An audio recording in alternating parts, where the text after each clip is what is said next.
Welcome to our channel. Today we how to transfer product feeds to Shopify with Amazon integration. Easy tutorial step by step clearly. To begin transferring product feeds to Shopify with Amazon integration, start by logging into your Shopify account. Make sure your Shopify store is fully set up and operational.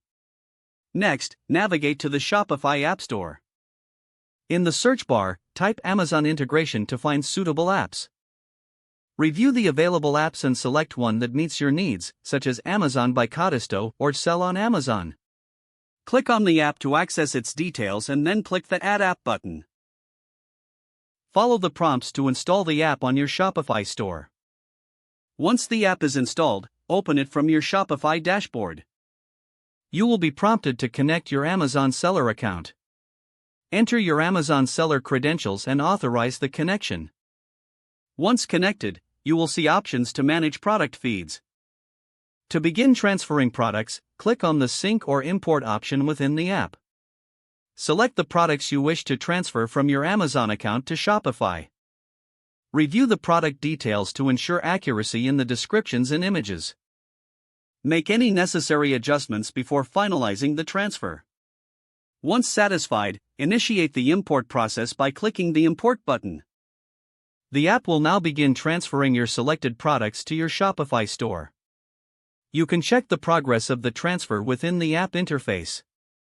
After the transfer is complete, go to your Shopify admin panel to review the new products. Make sure all product details, such as pricing and inventory, are correctly displayed. If needed, make edits directly in your Shopify store to enhance the product listings. Lastly, confirm that your Shopify store settings are optimized for selling, including payment and shipping options. Your product feeds are now successfully transferred to Shopify with Amazon integration. If the page does not load, refresh the browser or try again in a private or incognito window. Make sure you are using the correct email address, then retype it carefully to avoid small typos. If your password is not accepted, use the reset option and create a new strong password you can remember.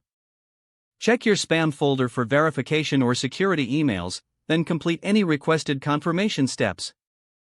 Enable two-factor authentication if available to improve account security and reduce unauthorized access risk. After signing in, review your profile details so your contact information and settings are accurate and current. Don't forget to like this video and subscribe to our channel for more step-by-step tech guides.